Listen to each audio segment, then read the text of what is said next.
अखण्डमण्डलाकारम् व्याप्तं येन चराचरम् तत्पदं दर्शितं देवम् तस्मै श्री गुरुवे नमः। गुरुर्ब्रह्मा गुरुर्विष्णु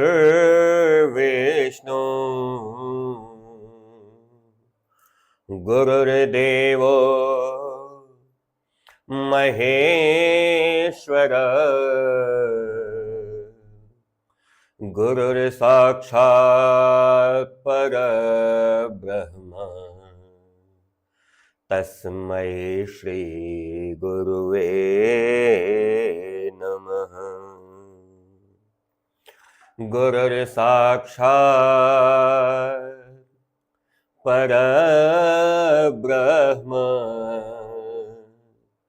तस्मै श्री गुरुवे नमः। तस्मै श्री गुरुवे नमः। इस संपूर्ण ब्रह्मांड में बिना गुरु के आदेश के कुछ भी संभव नहीं है। सत्य है ना? हाँ, एक साधारण सा लौकिक कथन भी है कि जिसके जीवन में कभी गुरु नहीं हुआ वो कभी शुरू नहीं हुआ, और गुरु का ज्ञान पाने के बाद सांसारिक ज्ञान हो चाहे न हो, पुस्तकीय ज्ञान चाहे हो चाहे न हो, व्यावहारिक ज्ञान चाहे हो चाहे न हो, सबसे महत्वपूर्ण चीज जानते हैं क्या? समाप्त हो जाता है, आ जाता है, मिल जाता है। यह उतना महत्वपूर्ण नहीं है। महत्वपूर्ण यह है जो हमारे पास से समाप्त हो जाता है। अहंकार, घमंड, अज्ञान। आप थोड़ा कल्पना करिएगा कि किसी पात्र में, किसी बर्तन में पहले से कोई चीज भरी हो और हम उसमें नई चीज भरना चाहें तो क्या यह संभव है? कहिए। इस बर्तन में पहले से कोई सामग्री भरी हो और एक नई सामग्री हम इसमें भरना चाहें तो क्या यह संभव है? क्या हम भर पाएंगे? जवाब दीजिए। नहीं भर पाएंगे ना। इसका सीधा सा तात्पर्य है कि जब तक हमारे मन में इस बात का अहंकार रहेगा कि धरती पे जो हूं मैं ही हूं, जितना जानता है मैं ही जानता हूं, मुझसे श्रेष्ठ तो कोई है ही नहीं, यह अहंकार जब तक मेरे हृदय में रहेगा, जब तक इस बात का अज्ञान हमारे अंदर रहेगा कि क्या चल रहा है, कैसे चल रहा है, तब तक गुरु की आज्ञा, गुरु का आदेश और गुरु के द्वारा दी गई शिक्षा प्रवेश करेगी कैसे? इसलिए गुरु के पास जब हम उपनयन करते हैं, गुरु जी के पास जब जाते हैं, तो गुरु का सबसे पहला काम होता है कि उस कचरे को साफ करना जो इस बर्तन में पहले से भरा पड़ा है, और इस कचरे को साफ करके गुरु नवीन प्रकाशित वस्तुएं, नवीन ऊर्जावान चीजें और आपके भविष्य निर्माण की समस्त सामग्रियों को उसमें भर देता है, और फिर हमारा जीवन प्रकाशमय और प्रशस्त हो जाता है। ऐसे गुरुदेव भगवान के श्री चरणों में प्रणाम निवेदन करते हुए आज की कक्षा हम सभी प्रारंभ करते हैं। मैं डॉक्टर रविकांत त्रिपाठी, जनपद देवरिया, उत्तर प्रदेश से आज अपने सभी नन्हे साथियों का जो भी कक्षा 10वीं की परीक्षा देने जा रहे हैं, अर्थात उत्तर प्रदेश माध्यमिक शिक्षा परिषद यानी यूपी बोर्ड कक्षा 10वीं में जो बच्चे हैं उनके लिए हिंदी विषय के अंतर्गत चलने वाले अनिवार्य संस्कृत खंड का ये 7वां पाठ आरुणि और श्वेत केतु का संवाद, जिसे संकलित किया गया है छांदोग्य उपनिषद से। भारतीय जो हमारी ऋषि परंपरा है, उन ऋषि परंपरा के अंतर्गत हमें बहुत ज्ञान के भंडार मिले हैं। 4 वेद मिले हैं हमें, 18 पुराण मिले हैं हमें, 6 शास्त्र मिले हैं हमें, और जहां तक बात करेंगे उपनिषदों की, 108 की संख्या है हमारे उपनिषदों की। 108 उपनिषदों में से एक छांदोग्य उपनिषद यानी छांदोग्य उपनिषद से लिया गया यह पाठ आज आप सभी का स्वागत करने हेतु उद्यत है। तो आइए बड़े प्रसन्नता और बड़े उत्साह के साथ आज की कक्षा को प्रारंभ करते हैं। सादर प्रणाम निवेदन, एक बार पुनः बड़े प्रेम के साथ आइए शुरू करते हैं। शुरू करने के पहले चैनल को सब्सक्राइब करना न भूलिएगा। क्यों? क्योंकि सबसे बेहतर और सबसे अच्छा कहीं और नहीं मिलेगा। मैं बार बार कहता हूं, इससे आसान अर्थ शायद आपको कहीं नहीं मिलेगा। कहीं नहीं मतलब कहीं नहीं। इसलिए चैनल को सब्सक्राइब करना मत भूलिएगा। जहां तक रहा वीडियो को लाइक करना और शेयर करना, तो इसके लिए मैं बार बार कहता हूं, पहले इस्तेमाल करें फिर विश्वास करें। पूरा वीडियो देखिएगा, मजा आएगा, अच्छा लगेगा, किया जाएगा। नहीं अच्छा लगेगा कमेंट में बताइएगा, मैं सुधारने का प्रयास करूंगा। ओके, तो स्वागत है सभी का। सभी शिक्षक साथी, प्रधानाचार्य, अभिभावक आज आपके प्रति प्रणाम निवेदन। शुरू करते हैं आरुणि और श्वेत केतु का संवाद। सह 12 वर्षम उपेत्य चतुर्विंशति वर्ष सर्वान वेदान अधीत्य महामना अनुचान माने स्तब्ध एयाय तम ह पितोवाच श्वेत केतो यन्नु सौम्य इदम महामना अनुचान माने स्तब्धोषुत तमा देशम प्राक्षः। थोड़ा कठिन पड़ेगा, इसलिए चूंकि दूसरी चीज एक और है, ये उपनिषद है, इसलिए इसके प्रश्न क्षमा करेंगे, इसके शब्द थोड़े कठिन पड़ेंगे। और कक्षा 10वीं के बच्चों के लिए यह मैं मानता हूं कि कठिनता ज्यादा है, तो ज्यादातर शब्दार्थ को छोड़ के आप लोग भावार्थ पे चलिएगा। मैं आसान करने का प्रयास करूंगा। क्या लिखा है इन्होंने, तो पहले ये समझ लीजिए कि पहले आरुणि कौन है और श्वेत केतु कौन है। तो आरुणि एक ऋषि हैं जो कि ऋषि धौम्य के शिष्य हैं, और श्वेत केतु कौन है, यह आरुणि का पुत्र है। लिखते हैं वह 12 वर्षों के पश्चात उपनयन करके, ध्यान रखिएगा, उपेत्य उपनयन करके अर्थात यज्ञोपवीत संस्कार करके 24 वर्ष तक गुरु जी के समीप रह करके समस्त वेदों का अध्ययन किया। मैं जो बता रहा हूं क्षमा करिएगा, आप लिख भी सकते हैं और मैं वाक्य वगैरह से पकड़ के चल रहा हूं। क्या लिखा है इन्होंने? हरिओम हरिओम प्रभु, क्षमा करिएगा। शरीरम व्याधि मंदिरम, यह हमारे शरीर का सौभाग्य है। और आपको भी निवेदन कर दूं एक चीज और, क्योंकि मैं विज्ञान का विद्यार्थी रहा हूं, कभी भी छींक आए ना, जैसे बहुत सारे लोग ऐसा करते हैं कि लाइव सेशन चल रहा है, अब छींक आ गई तो सर कैमरे पे छींक खराब हो जाएगी। क्षमा करिएगा, जब छींक आती है ना, तो हवा की रफ्तार कितनी होती है? लगभग 80 किलोमीटर से लेकर 120 किलोमीटर प्रति घंटा की रफ्तार होती है ये हवा की। और ये क्यों आती है? जब हमारे फेफड़े से लेकर के ये जो श्वास नली होती है, इस श्वास नली से लेकर के हमारे नासिका नली से लेकर नासा छिद्र तक कहीं कोई चीज फंसा हो तो इतना झटके से फेफड़ा अंदर से प्रेशर मारता है कि वो बाहर निकल जाए। ऐसी स्थिति में अगर छींक को रोकने का आप प्रयास करते हैं तो यह नसें फट सकती हैं, नासिका की नसें फट सकती हैं, आपका ब्रेन हीमोरेज भी हो सकता है। इसलिए मेरा निवेदन है, सौभाग्य यह रहा कि संयोग से मुझे छींक आ गई बीच कक्षा में, तो मैं आपको यह बता पाने में सक्षम हो गया कि कभी भी जीवन में अगर छींक आए तो यह स्वाभाविक प्रक्रिया, इसे रोकने का प्रयास न करें। रोकने के प्रयास में आपके मृत्यु भी हो सकती है।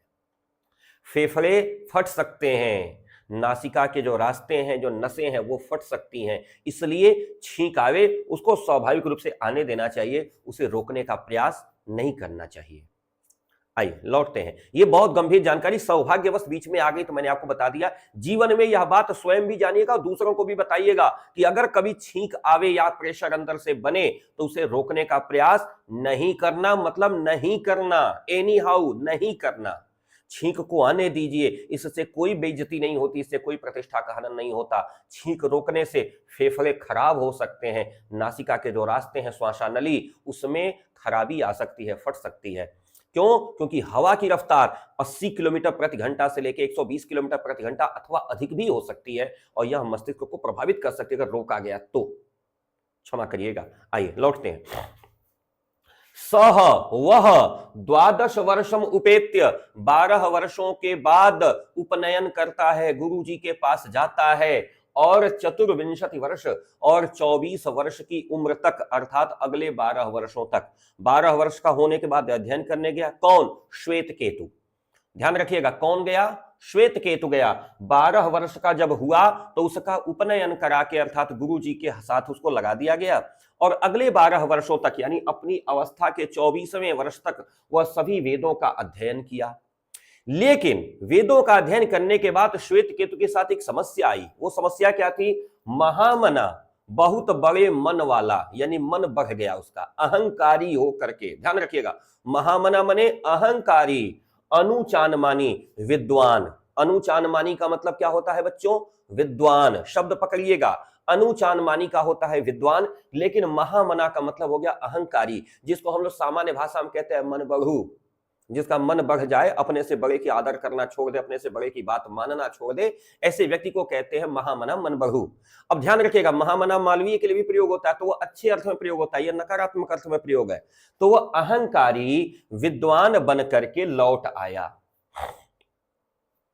तब उसके पिता ने पूछा, तमह पितोवाच, उसके पिता ने पूछा, हे श्वेतकेतु, महामना अनुचानमानी स्तब्धोच्युत, मैं तुम्हें बहुत ही ज्यादा विद्वान देख रहा हूं।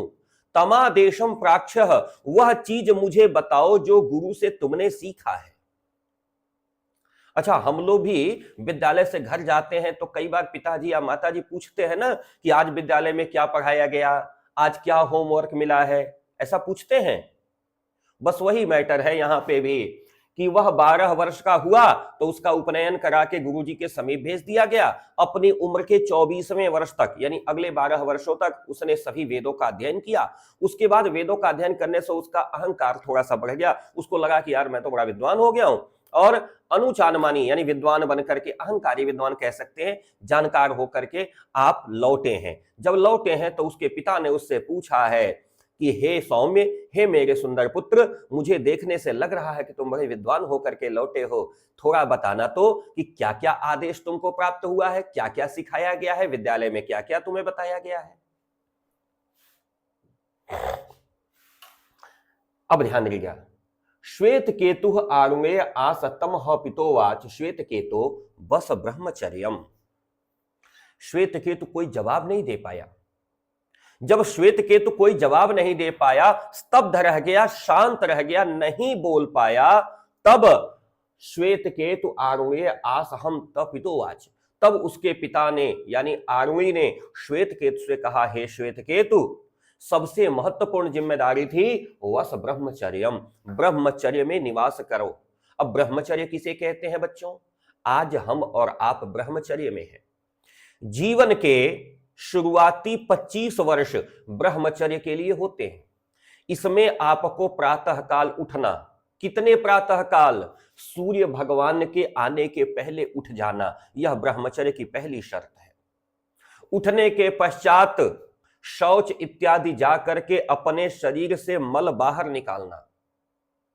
क्यों? क्योंकि मल शरीर में रहेगा तो शरीर को प्रभावित करता रहेगा। तो सबसे पहले शौच जाना। क्यों जाना? ताकि शरीर का आंतरिक मल बाहर हो जाए। उसके बाद स्नान करना ताकि शरीर का बाहरी शुद्धि हो जाए, और इसके बाद विद्या अध्ययन के लिए तब तक बैठ जाना जब तक माता पिता या गुरु का अगला आदेश न आए।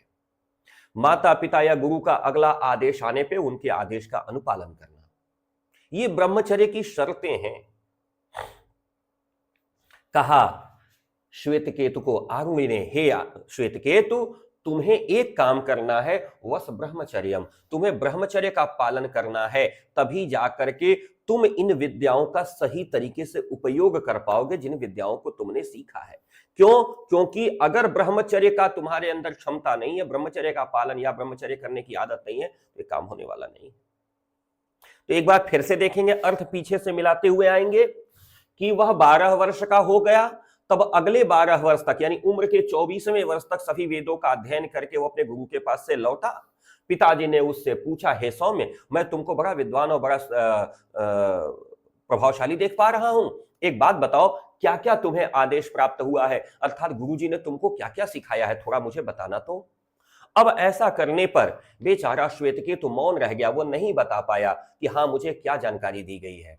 जब वह मौन रह गया तो उसके पिता ने कहा, बेटा देखो, सबसे महत्वपूर्ण चीज क्या है? ब्रह्मचर्य का निवास करना, यानी बस ब्रह्मचर्य। क्यों ब्रह्मचर्य में निवास करना है? न वै सौम्या अस्मत् कुलीनो अन अनुच्य ब्रह्म बंधुर्यो भवती थी। हमारे घर में नहीं हुआ, हे सौम्य, हमारे घर में ऐसा कोई नहीं हुआ। कौन? जो, ध्यान रखिएगा, अन अनुच्य, बिना पढ़ा लिखा, ब्रह्म बंधु इव भवती थी, हम ब्राह्मणों का भाई, यानी हमारे घर में कोई भाई बंधु ऐसा नहीं हुआ जो बिना पढ़ा लिखा रह गया हो। लिखा है न वै सौम्या अस्मत् कुलीनो, हमारे परिवार में, अस्मद कुलीनो, हमारे परिवार में। यह सौम्य शब्द संबोधन है किसके लिए? श्वेत केतु के लिए। हे सौम्य, जैसे हम छोटे बच्चों को कहते हैं ना, हे मेरे लाल, हे मेरे राजा, राजा बेटा कहते हैं, बस ऐसे ही सौम्य शब्द आया है किसके लिए? श्वेत केतु के लिए, एक विशेषणात्मक संबोधन। कहा हे सौम्य अस्मद कुलीनो, हमारे परिवार में, अन अनुच्य, बिना पढ़ा लिखा, ब्रह्म बंधु, ब्राह्मणों का भाई, नवै भवती थी, नहीं हुआ कभी भी। अर्थात हमारे परिवार में हमारा कोई भाई ऐसा नहीं हुआ जो बिना पढ़ा लिखा रह गया हो, इसलिए तुम्हें भी पढ़ना आवश्यक है। ब्रह्मचर्य का पालन करो, पढ़ाई करो, अध्ययन करो। कहा उससे जानते हैं क्या होगा? एक बात बताओ आरुणि, क्षमा करिएगा, आरुणि ने कहा श्वेतकेतु एक बात बताओ, येन अश्रुतम श्रुतम, जो पहले कभी न सुना गया होगा, क्या उसको सुनने की कला तुम्हें पता है? येन अश्रुतम, जो नहीं सुना गया है, श्रुतम, वह सुन लिया जाए, ऐसा ज्ञान तुम्हें प्राप्त है। भवति अमतम मतम, जो पहले से नहीं पता है उसके बारे में जान लिया जाए। अविज्ञातम विज्ञातम इति, कथम नु भगवा सह आदेशो भवतीति, क्या ऐसा कोई आदेश हुआ है? नहीं हुआ है, तो क्या किया जाए इसके लिए? दरअसल आरुणि को इस बात का ज्ञान था, आरुणि को अपने गुरु से यह आदेश प्राप्त था कि आरुणि को जब कुछ भी वो चाहेगा, जो पहले नहीं सुना गया है, वो सुनने की कला उसके अंतर्गत आ जाएगी। जो नहीं देखा गया है, जो नहीं जाना गया है, वो सारी चीजें जानने की क्षमता आ जाएगी। तब यहां पे श्वेत केतु कहता है उससे, येन अश्रुतम श्रुतम, येन भवति, जो हो चुका है, जो नहीं, क्षमा करिएगा, जो नहीं सुना गया है उसको सुनने की कला, जो हो चुका है उसको जानने की कला, जो जाना नहीं गया है उसको जानने की कला। हे भगवान, हे पिताजी, आप ही मेरे गुरु बन जाइए, यही आदेश आप ही कर देते तो बड़ा अच्छा रहता। आप ही हमको उपदेश दे दीजिए, आप ही हमको बता दीजिए कैसे होगा। क्यों? क्योंकि यही पूछा था आरुणि ने और कहा श्वेतकेतु पिताजी ये मुझे ज्ञात नहीं है, आप ही हमको बता दीजिए।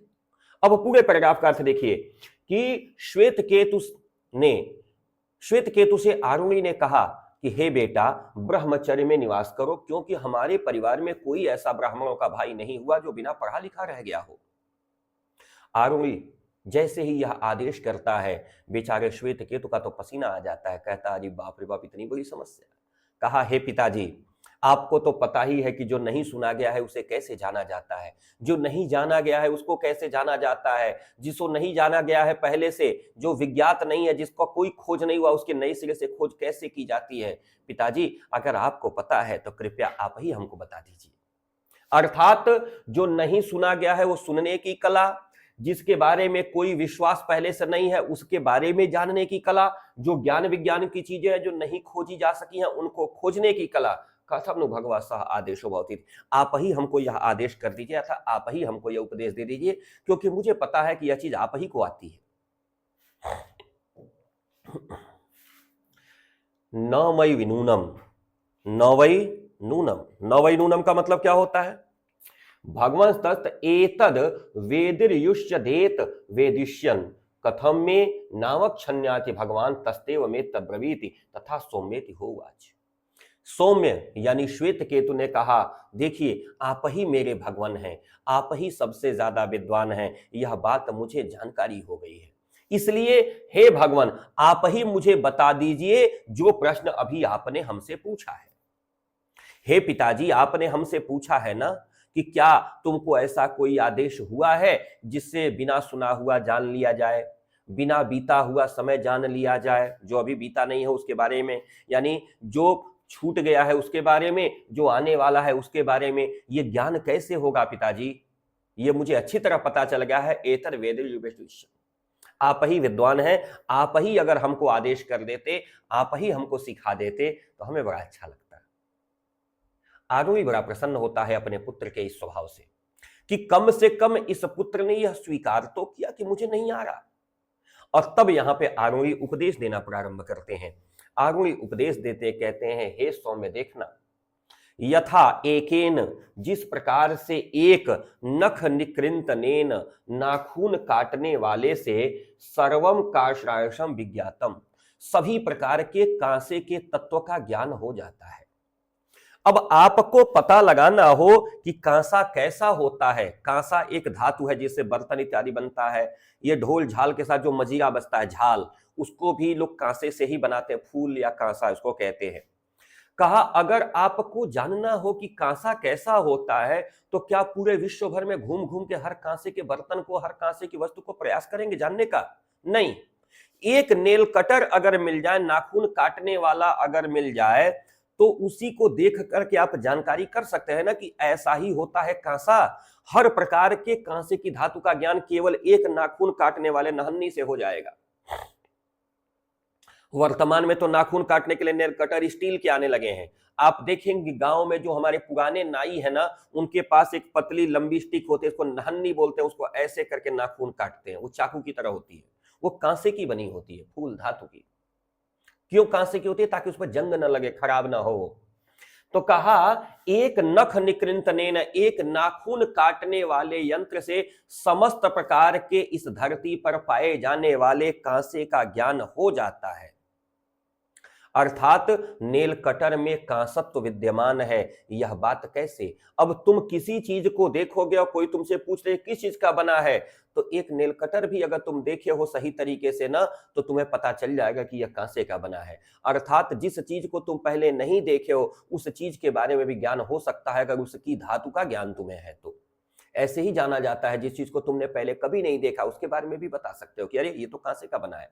कारण समझिएगा, वर्तमान में जो नेल कटर आप लोग देखे होंगे स्टील का, अगर उस नेल कटर को आपने देखा है और किसी ने पूछ दिया बाबू ये गिलास किस चीज का बना है, तो आप मिलाओगे नहीं यार वो भी ऐसा ही था, ये भी ऐसा ही था, भाई साहब स्टील का बना है। क्यों? क्योंकि हमको स्टील का बना हुआ एक यंत्र देखा था, अब बिल्कुल वैसा ही ये दिख रहा है। तो एक वस्तु से दूसरे वस्तु का ज्ञान हुआ। कहा आरुणि देखो बेटा ऐसे ही होता है, दूसरी चीज से दूसरी चीज का ज्ञान रिलेट किया जाता है। अब कहा इन्होंने कि स्याद आचारंभरम विकारो नामधेवम कृष्णाय सम्मित्येव सत्यम इति। देखो कांसा तत्व ही सत्य है, कृष्णा, यह जो कांसा तत्व है ना यही सत्य है। इसलिए वही कांसा तत्व नेलकटर में भी विद्यमान है और अन्य वस्तुओं में भी विद्यमान है। लेकिन एक वस्तु के बारे में जानकारी होने से बाकी सभी वस्तुओं की जानकारी हो जाती है। उसी प्रकार अगर तुम्हारे अंदर सदाचार है, तुम्हारे अंदर आचरण अच्छा है, तो समझ जाओ हर प्रकार का ज्ञान तुम्हारे अंदर आ जाएगा। ध्यान रखिएगा, यदि तुम्हारे अंदर आचरण अच्छा है, यदि तुम्हारे सदाचार अच्छे हैं, तो लोग हर प्रकार का ज्ञान उम्मीद कर लेंगे कि तुमको आता होगा। यथा सौम्य एकेन लोहमणिया सर्वम लोहमयम विज्ञातम। केवल एक लौहमणि अगर आपको मिल जाए, चुंबक अगर आपको मिल जाए, तो उसी से समस्त प्रकार के लोहे का ज्ञान कर सकते हैं। लौहमणि माने चुंबक अगर आपको मिल जाए तो धरती पे जितना लोहा मिलेगा उससे चिपका के देख लेंगे। अगर चिपक गया तो इसका मतलब ये लोहा है, नहीं चिपका इसका मतलब ये लोहा नहीं है। तो कहा एक लौहमणि से, एक ही चुंबक से समस्त प्रकार के लोहे का ज्ञान हो जाता है। हे पुत्र, उसी तरह से ध्यान देना, अगर तुम्हारे जीवन में केवल संस्कार अगर आ गया ना, तो हर प्रकार का ज्ञान तुम्हारे अंदर आ जाएगा, लोग मान लेंगे। इसलिए जीवन में सबसे महत्वपूर्ण चीज क्या है? सदाचार का आरंभ होना, यानी अपने जीवन में सदाचारी होना। अच्छा देखो, सदाचार तभी आएगा जब आपके पास ज्ञान रहेगा, ज्ञान नहीं रहेगा तो सदाचार आने वाला नहीं है। अपने से बड़े का प्रणाम करते हैं, यह ज्ञान ही तो है, यही तो सदाचार है। जब तक ज्ञान नहीं होगा तब तक सदाचार कैसे आएगा? अब कोई हमसे पूछेगा बताइए सर, मान लीजिए हम किसी का प्रणाम कर रहे हैं तो उससे क्या फायदा है? अब भाई साहब यह फायदा हम किसको गिनाएंगे? यह फायदा हम उसको गिना सकते हैं जिसको प्रणाम करने की जानकारी इच्छा है। अभी कल हमसे एक महानुभाव मिले, हमसे पूछ रहे हैं बताइए रविकांत जी, इतने सारे लोग जाके कुंभ में नहा रहे हैं, रुपया पैसा बर्बाद करके, कुंभ में नहाने से क्या फायदा है? स्नान तो घर में भी हो सकता है। हम कहते बिल्कुल सत्य है, बिल्कुल हमें कोई दिक्कत नहीं है। हवा में ऑक्सीजन भी है, हवा में हाइड्रोजन भी है, यही ना हाइड्रोजन ऑक्सीजन मिलकर पानी बनता है। कहा नहीं ऐसे ही पानी पी लेते हैं, पी लीजिए पानी। पानी पीने के लिए गिलास में पानी होना क्यों आवश्यक है? हाइड्रोजन इधर से ऑक्सीजन इधर से लीजिए, पी लीजिए। तो घर में भी है, कर लीजिए भाई। देखो हर चीज का अपना एक मतलब है। वैसे ही बेटा इन्होंने सीधे सीधे कहा सदाचार, अच्छा आचरण अपने अंदर ले आओगे, सारा ज्ञान मान लिया जाएगा कि आपके अंदर है। पता है क्यों? क्योंकि सदाचार से ही ज्ञान आता है और ज्ञान से ही सदाचार आता है। आशा करता हूं यह पाठ आपको अच्छे से समझ में आया होगा।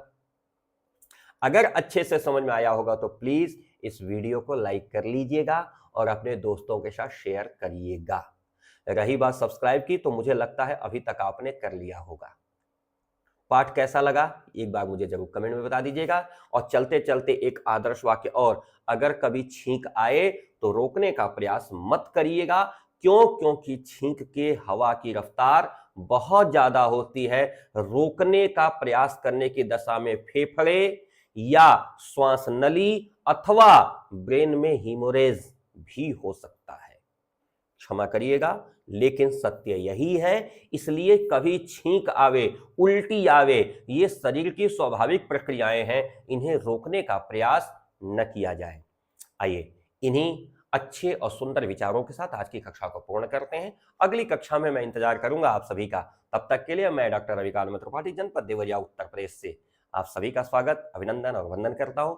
और अगले वीडियो में मिलने के वादा के साथ साथ जय श्री सीताराम, नमस्कार, सत श्री अकाल, जय हिंद।